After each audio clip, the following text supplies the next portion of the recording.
હવે ચેપ્ટરની અંદર આગળ અમુક ખાસ પ્રકારના પીએન જંકશન ડાયોડ બનાવવામાં આવે એની વાત કરવાની છે. એમાં એક જેનર ડાયોડ જે છે એ આ વખતે રદ થઈ ગયો એટલે એનું ઉદાહરણ પણ નીકળી જશે. ત્યાર પછી બીજા 3 પ્રકારના ડાયોડ બાકી રહે છે. એમાં પહેલો આવે છે ફોટો ડાયોડ. એનો સિદ્ધાંત શું છે તો ખાસ તો એ પ્રકાશ ઉર્જાનો વિદ્યુત ઉર્જામાં રૂપાંતર કરે છે, પણ એનો મુખ્ય ઉપયોગ તો પ્રકાશને પારખવા માટે જ થાય છે. એની રચના આકૃતિમાં દર્શાવે છે. માં પીએન જંકશન ડાયોડને રિવર્સ બાયસમાં જોડવામાં એટલે ડેપ્લેશન સ્તર મોટું હશે અને અહીંયા જંકશન પાસે પ્રકાશને પ્રવેશવા માટે બારી હોય છે, પારદર્શક સ્તર. ત્યાં HF જેટલી ઉર્જાવાળો પ્રકાશ આપાત થાય છે. હવે એ પ્રકાશની ઉર્જાનું શોષણ કરીને ઇલેક્ટ્રોનને હોલના જોડકા ઉદ્ભવે છે અને ગતિ કરે છે. એને કારણે વિદ્યુત પ્રવાહ હોય છે, ખૂબ ઓછો છે, માઇક્રો એમ્પિયરના ક્રમનો હોય છે. એટલે પ્રકાશ ઉર્જાનું વિદ્યુત ઉર્જામાં રૂપાંતર કરે છે. અને રિવર્સ બાયસ રાખેલ છે એટલે શરૂઆતમાં પ્રવાહ એકદમ બહુગણીય શૂન્ય હશે, પ્રકાશ આપાત થશે, પ્રવાહ વહેશે, એમાં ફેરફાર નોંધી શકાય છે.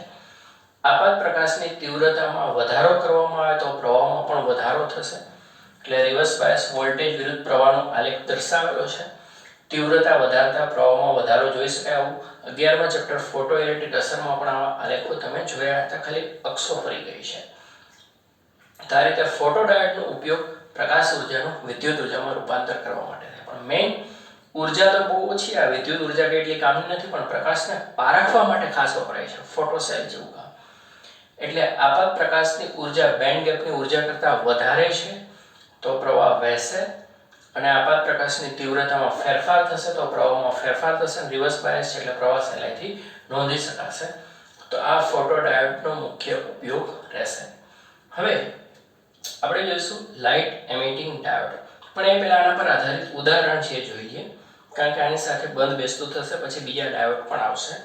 ઉદાહરણ 14.6 14.5 જે જેના ડાયોડ પર આધારિત છે એ લખવાનું છાપવાનું રહી ગયું છે, પણ એ જેના ડાયોડ નીકળી ગયો તેના પર આધારિત ઉદાહરણ પણ રદ જ ગણવાનું.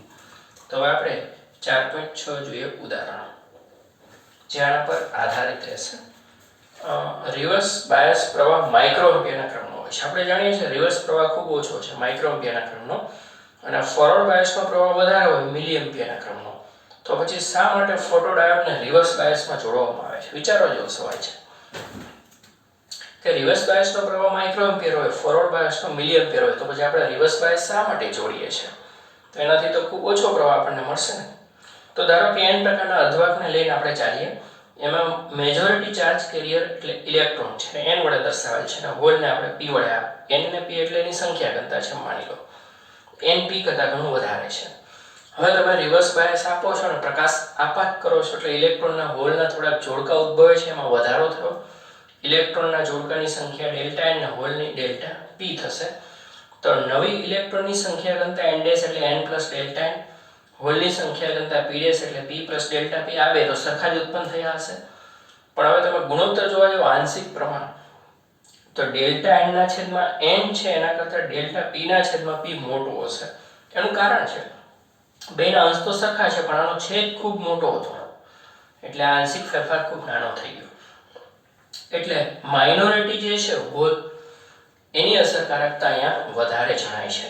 એટલે રિવર્સ બાયસમાં આપો તો તમે કરો. સિમ્પલ રીતે વિચારો, માની લો કે પરિપથમાંથી 2 મિલી એમ્પિયરનો પ્રવાહ વહે છે અને પ્રકાશ આપાત કરો ને 2.3 થાય, બરાબર, તો બહુ ખાસ ફરક નહીં પડે. પણ એના બદલે પ્રવાહ 0 હોય, એમાંથી 50 માઇક્રો એમ્પિયરનો થઈ જાય તો તરત ફરક પડી શકે છે. એટલે રિવર્સ બાયસમાં રાખવામાં આવે તો પ્રવાહ એકદમ શૂન્ય જ છે, થોડોક પ્રકાશ આપાત કરશો ને થોડો પ્રવાહ વહેશે તો ડિટેક્ટ થશે. એટલે ફોટો ડિટેક્ટર તરીકે આનો ઉપયોગ થાય છે, એટલે એને લગતું ઉદાહરણ પણ છે, એટલે રિવર્સ બાયસમાં રાખવામાં આવે છે. હવે જોઈએ લાઇટ એમિટિંગ ડાયોડ, LED. આના કરતાંનો સિદ્ધાંત ઉલટો છે. આમાં પ્રકાશ આપાત કરીએ છીએ અને વિદ્યુત ઉર્જા મળે છે, અથવા તો ડિટેક્ટ કરવા માટે વપરાય પ્રકાશને. જ્યારે આમાં વિદ્યુત ઉર્જાનું પ્રકાશ ઉર્જામાં રૂપાંતર થાય છે, અને આકૃતિ એનસીઈઆરટી ટેક્સ્ટ બુકમાં નથી આપી, બીજોની બુકમાંથી. આ જ રીતે ફરક એટલો, પીએન જંકશન ડાયોડ પણ એને ફોરવર્ડ બાયસ રાખવાનો છે, એટલું છે. હવે પીએન જંકશન ડાયોડને ફોરવર્ડ બાયસમાં રાખવામાં આવે, જંકશન પાસે n અને p પ્રકારના અર્ધવાહકનું પ્રમાણ વધારે હોય છે, એટલે ઇલેક્ટ્રોન અને હોલના જોડકા વધારે હોય છે. અને આ જે ડાયોડ છે એને પારદર્શક સ્તરમાં રાખવામાં એટલે ઉત્સર્જિત પ્રકાશ આપણે બહાર જોઈ શકીએ છીએ. હવે આને ફોરવર્ડ બાયસ રાખીએ છીએ અને આપણે એમાંથી પ્રવાહ પસાર કરીએ છીએ ત્યારે શું થાય છે, એને કારણે ઇલેક્ટ્રોન અને હોલના જોડકા ઉદ્ભવે છે. હવે ઇલેક્ટ્રોન હોલના જોડકાની સાથે સાથે ફોરવર્ડ બાયસ હોવાથી શું થશે કે ઇલેક્ટ્રોન છે n વિભાગમાંથી p વિભાગમાં જશે અને હોલ છે એ p વિભાગમાંથી n વિભાગમાં જશે. હવે p વિભાગમાં ઇલેક્ટ્રોન જવા લાગ્યા, જ્યાં માઇનોરિટી છે, હોલ n વિભાગમાં જવા એ માઇનોરિટી છે. બરાબર, કે ધારો કે n વિભાગમાંથી ઇલેક્ટ્રોન છે p વિભાગ તરફ જાય છે, એટલે આમાં ઇલેક્ટ્રોન વધવા માંડ્યા અને હોલ માટે એના કરતા ઉલટું છે. તો અહીંયા હોલ વધવા માંડ્યા. જો n વિભાગમાં માઇનોરિટી હોલ વધવા માંડ્યા, એની પાસે ઇલેક્ટ્રોન તો ઢગલા મોઢે હતા જ ને, એમાં હોલ વધવા માંડ્યા, તો શું થાય, ઇલેક્ટ્રોન હોલનું સંયોજન શરૂ થાય. અને એ જ રીતે અહીંયા પણ બનશે, ઇલેક્ટ્રોન હોલનું સંયોજન શરૂ થશે. પણ એ સંયોજન થાય એ પહેલા છે ઇલેક્ટ્રોન હોલના જોડકા છૂટા પડી જાય અને જે ઉર્જા છે એ ઉર્જાનું ઉત્સર્જન કરે છે. ઉર્જાનું ઉત્સર્જન કરે એટલે એ ઉર્જા પ્રકાશ સ્વરૂપે આપણને દેખાય છે. સિમ્પલ આગળનો આપણે બેન્ડ ડાયાગ્રામ જોઈએ કે ઇલેક્ટ્રોન હોલનું સંયોજન શરૂ થઈ ગયું છે, એટલે ઇલેક્ટ્રોને જે મેળવેલી ઉર્જા હોય એ ઉત્સર્જન કરશે. એ ઉર્જા અહીંયા પ્રકાશ ઉર્જાના સ્વરૂપમાં હશે. પણ આપણે જોઈ શકાય એવો પ્રકાશ હોવો જોઈએ, તો આપણો દ્રશ્ય પ્રકાશ જે છે, દ્રશ્ય પ્રકાશની તરંગ લંબાઈ 0.4 માઇક્રોમીટર થી 0.7 માઇક્રોમીટર, એટલે કે 400 થી 700 નેનોમીટર, 4000 થી 7000 એંગસ્ટ્રોમ છે. તો એની બેન્ડ ગેપ ઉર્જા કેટલી હોવી જોઈએ, 1.8 થી 3 ઇલેક્ટ્રોન વોલ્ટની વચ્ચે હોવી જોઈએ. આટલી બેન્ડ ગેપ ઉર્જા અથવા તો આટલી ઉર્જાવાળો પ્રકાશ ઉત્સર્જિત થશે તો આપણે એ રંગ જોઈ શકશું. બરાબર, આ ખાસ જરૂરી છે. અત્યારે માર્કેટની અંદર લાલ, પીળો, નારંગી, લીલો અને વાદળી રંગની LED મળે છે. દ્રશ્ય પ્રકાશના 7 રંગોમાંથી 5 મુખ્ય રંગો, કારણ કે બીજા 2 રંગ છે જે જાંબલી અને આસમાની નીલો રંગ, એ આપણે આંખમાં બહુ સંવેદના ઉત્પન્ન કરી શકતા નથી. આ રંગો જ આપણે સહેલાઈથી પારખી શકીએ છીએ, એટલે આ રંગની LED મળે છે. LED નો ઉપયોગ ક્યાં થાય છે, તો પ્રકાશ મેળવવા માટે તો આપણે કરીએ છીએ અલગ અલગ રંગના પ્રકાશ મેળવવા માટે. રિમોટ કંટ્રોલની અંદર પણ હોય છે, બર્ગલર એલાર્મની અંદર ચોરી રોકવા માટે પણ હોય છે. અને પણ આમાં ખાસ રિમોટ કંટ્રોલમાં તો ઇન્ફ્રારેડ તરંગો હોય છે. તો આ તો આપણે દ્રશ્ય પ્રકાશની વાત કરી, તો આપણે સિલિકોન અને જર્મેનિયમની મદદથી બનાવેલા ડાયોડની વાત કરી છે. પણ જો આપણે ગેલિયમ આર્સેનાઇડ ફોસ્ફાઇડ આવા સંયોજિત અર્ધવાહકનો ઉપયોગ કરીએ, જો ખાસ યાદ રાખો આ ચેપ્ટરમાં n અને p પ્રકારના જે અર્ધવાહક છે, એમાં સિલિકોન અને જર્મેનિયમ એ મૂળભૂત અર્ધવાહક છે, જ્યારે સંયોજિત અર્ધવાહક પણ આવે છે, ગેલિયમ આર્સેનાઇડ ફોસ્ફાઇડ. એમાં આર્સેનાઇડનું પ્રમાણ 0.6 અને ફોસ્ફાઇડનું 0.4, આ બેનો ભેગો સરવાળો થાય એટલું આનું પ્રમાણ રાખવામાં આવે. તો આની બેન્ડ ગેપ ઉર્જા 1.9 ઇલેક્ટ્રોન વોલ્ટ છે. તો 1.9 છે એટલે લાલ રંગની LED બનશે. પણ ખાલી ગેલિયમ આર્સેનાઇડ રાખવામાં આવે તો 1.4 છે. અને 1.4 ઉર્જાને અનુરૂપ આના પરથી તમે તરંગ લંબાઈ કે આવૃત્તિ ગણશો તો ઇન્ફ્રારેડ જેટલી મળશે.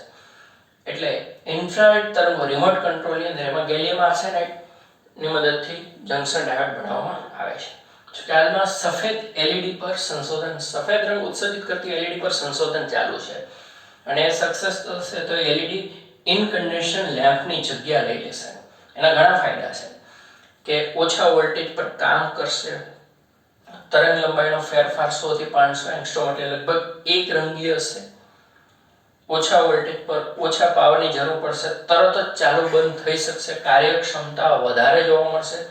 તો ઇનકન્ડેન્સેશન લેમ્પની જગ્યાએ સફેદ રંગ ઉત્સર્જિત કરતી જો LED માં સંપૂર્ણ સંશોધન થઈ જશે તો આમાં ઘણા બધા ફાયદા છે. ઓછો પાવર વ્યય, ઝડપથી ચાલુ બંધ થશે, ઓછા વોલ્ટેજ પર કામ કરશે, લાંબુ આયુષ્ય રહેશે, વધારે પ્રકાશ પણ આવશે. આ બધા એના ફાયદા રહેશે. અને તરંગ લંબાઈમાં બહુ ફેરફાર નહીં હોય, 100 થી 500 એંગસ્ટ્રોમ એટલે એક રંગી હશે, એટલે રંગની તીવ્રતા એકદમ પરફેક્ટ એક જ રંગી જોવા મળશે. તો આ રીતે LED ની વાત કરી. ત્યાર પછી ત્રીજો આવે છે સોલર સેલ. ફોટોડાયોડ અને સોલર સેલનો સિદ્ધાંત તો સરખો જ છે કે પ્રકાશ ઉર્જાનો વિદ્યુત ઉર્જામાં રૂપાંતર, જ્યારે આનું વિદ્યુત ઉર્જામાંથી પ્રકાશ મેળવવાનો છે. એટલે આ બંનેમાં જો પરિપથ પૂર્ણ, આમાં તમારો ફરક એટલો છે કે આમાં રિવર્સ બાયસ રાખીને બાહ્ય વોલ્ટેજ આપવા પડે, જ્યારે સોલર સેલમાં બાહ્ય વોલ્ટેજ આપવા પડશે નહીં.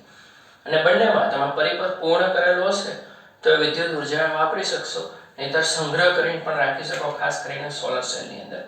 સોલર સેલની રચનાની અંદર જોવા જઈએ તો N પ્રકારના અર્ધવાહકનું સ્તર છે બહુ પાતળું હોય છે 0.3 માઇક્રોમીટર. એની નીચે P પ્રકારનો અર્ધવાહક ઘણો વધારે હોય છે 300 માઇક્રોમીટર.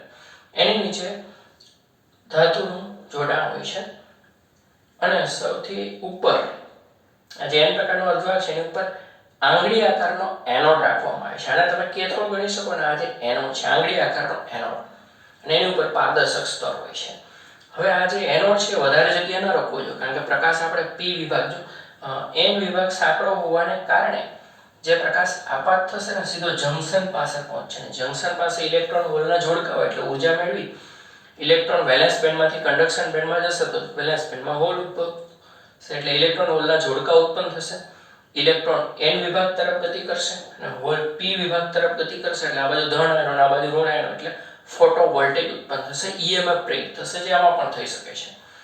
ફોટો EMF પ્રેરિત થશે એટલે પૂરેપૂરો પ્રકાશ છે જંકશન સુધી પહોંચાડવા માટે N વિભાગ એકદમ સાંકડો રાખવામાં આવ્યો છે અને આંગળી આકારનો એનોડ છે એટલે પ્રકાશને રોકી ન શકે. બહુ ઓછો વિસ્તાર રોકે છે. આ જે છે ને એ ઉપરનો જે સ્તર છે ને એનો 15% કરતાં પણ ઓછો વિસ્તાર એનોડ રોકે છે એટલે પૂરેપૂરો પ્રકાશ આપણે જંકશન સુધી પહોંચાડી શકીએ છીએ. અહીંયા HF ઉર્જાવાળો પ્રકાશ આપાત થઈ રહ્યો છે એ દર્શાવેલું છે ને આ એનો સાઇડ વ્યૂ છે.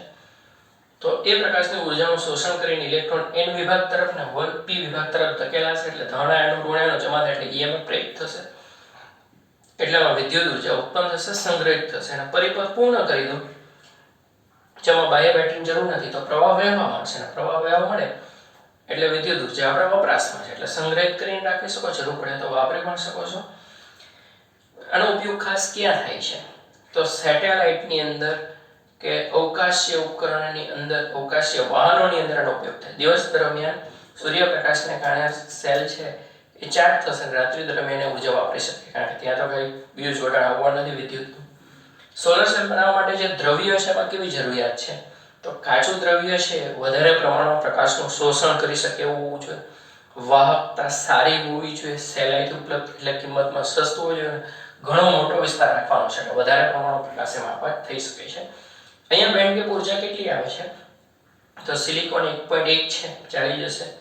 ગેલિયમ આર્સેનાઇડ 1.43 છે જેની 1.45 છે અને 1.04 છે એટલે આમાં 1 થી 1.8 ની વચ્ચે મોટે ભાગે જોવા મળે છે. પ્રકાશની શોષણ ક્ષમતા કેટલી હોય તો 10⁻⁴ પ્રતિ સેન્ટીમીટર. 1 સેન્ટીમીટર વિસ્તાર દીઠ આટલો પ્રકાશનું શોષણ કરી શકે એવું દ્રવ્ય વાપરવું વધારે હિતાવહ રહેશે. અને અહીંયા જે આલેખ છે ચોથા ચરણમાં આવે છે એનું કારણ છે વોલ્ટેજ ધન છે પણ પ્રવાહ ઋણ છે. અહીંયા પ્રવાહ આપણે વેળવતા નથી પ્રવાહ આપણને સામું મળે છે વિદ્યુત ઉર્જા મળે છે આપણે ખર્ચતા નથી એટલે ચોથા ચરણમાં આલેખ આવે છે. આ રીતે સોલર સેલ સમજી શકાય છે અને એને લગતું પણ એક ઉદાહરણ છે તો એ પણ જોઈ લઈએ એટલે ઉદાહરણ 4.7 થઈએ. પછી ચેપ્ટરમાં અંતિમ ટોપિક બાકી રહેશે લોજિક ગેટ્સ અને એને લગતા ઉદાહરણ આવશે 8, 9 ને 10. તો સોલર સેલને લગતું ઉદાહરણ આપણે જોઈશું. 14.7 એમાં આલેખ પણ છે. સોલર સેલમાં શા માટે સિલિકોન કે ગેલિયમ આર્સેનાઇડને જ પસંદ કરવામાં આવે છે કે સોલર સેલની અંદર સિલિકોન કે ગેલિયમ આર્સેનાઇડ જ કેમ પસંદ કરવામાં આવે તો સૌર વિકિરણ ઉર્જા જે છે અથવા એની તીવ્રતા વિરુદ્ધ ઉર્જા HF ઇલેક્ટ્રોન વોલ્ટનો આલેખ દોરવામાં આવે તો આ રીતનો મળે છે. તો 1.5 પાસે તીવ્રતા મહત્તમ છે એટલે એના કરતાં સહેજ ઓછી ઉર્જા જેની આવતી હોય ને એવો પ્રકાશ આપાત કરો તો વધારે સારું રહે એટલે કે એના કરતાં ઓછી બેન્ડ ગેપ ધરાવતા દ્રવ્યનો ઉપયોગ કરવો સારો છે. એટલે સિલિકોન ચાલશે ગેલિયમ આર્સેનાઇડ ચાલશે પણ કેડમિયમ સલ્ફાઇડ કે કેડમિયમ સેલેનાઇડ નહીં ચાલે. એની 2.4 આનાથી વધી જાય છે પછી કોઈ ફાયદો નથી કે આટલા ઉર્જા તીવ્રતા મહત્તમ થાય એટલે એના કરતાં સહેજ ઓછી ઉર્જા હોય બેન્ડ ગેપની એવા દ્રવ્યની મદદથી સોલર સેલ બનાવો તો સારું રહેશે એટલે આ બેની પસંદગી વધારે સારી રહેશે. તારીખે સોલર સેલ છે એની રચનાની અંદર જુઓ તો સૌથી ઉપર પારદર્શક સ્તર પછી આંગળી આકારનો એનોડ 15% કરતાં ઓછી જગ્યા રોકે એટલે પ્રકાશ સીધો પહોંચી શકે. N પ્રકારનો અર્ધવાહક છે બહુ સાંકડો છે. P પ્રકારનો અર્ધવાહક મોટો છે એટલે ઉર્જા સીધી જંકશન સુધી એટલે કે P પ્રકારના અર્ધવાહક સુધી પહોંચાડી શકાય. નીચે ધાતુનું સ્તર હોય છે જે કેથોડનું કામ કરે એનોડનું કામ કરે છે. HF ઉર્જા આપાત થાય છે. ઉર્જાનું શોષણ કરીને ઇલેક્ટ્રોન હોલના જોડકા ઉદ્ભવે છે. ઇલેક્ટ્રોન હોલમાંથી છૂટા પડી જાય છે ઉર્જા મેળવી ઇલેક્ટ્રોન n વિભાગ તરફ, હોલ p વિભાગ તરફ ધકેલાય એટલે બેટરી EMF પ્રોડ્યુસ થશે, વિદ્યુત ઉર્જા સંગ્રહિત થશે ને બાહ્ય લોડ અવરોધ છોડી દો તો પ્રવાહ વહેવા મળે, વિદ્યુત ઉર્જાનો ઉપયોગ થઈએ, પ્રકાશ ઉર્જાનું વિદ્યુત ઉર્જામાં રૂપાંતર થશે. સોલર સેલમાં જે ઉર્જા મળે છે એનું મુખ્ય કારણ ઇલેક્ટ્રોન હોલનું ઉત્પન્ન થવું, ઇલેક્ટ્રોન હોલનું છૂટા પડવું, પાછું જોડાવું વગેરે છે. સોલર સેલ બનાવવા માટે દ્રવ્યની આવશ્યકતા શું છે કે કિંમતમાં કાચું દ્રવ્ય એકદમ સસ્તું હોવું જોઈએ, સહેલાઈથી મળી શકે એવું, વધારે પ્રમાણમાં પ્રકાશનું શોષણ કરવું જોઈએ અને વાહકતા સારી હોવી જોઈએ, એટલે આપણે મેક્સિમમ એફિશિયન્સી મળી શકે એ રીતે છે. તો જો અહીંયા આ બેના સિદ્ધાંત સરખા છે, પણ આમાં તમારે રિવર્સ બાયસ બાહ્ય વોલ્ટેજ બાહ્ય બેટરીની જરૂર પડે છે, જ્યારે આમાં કંઈ જરૂર પડતી નથી. તો આ રીતે 3 વિશિષ્ટ પ્રકારના ડાયોડ આપણે જોયા. હવે લોજિક ગેટ્સ રહેશે અને 3 ઉદાહરણ પછી સ્વાધ્યાય જોઈશું.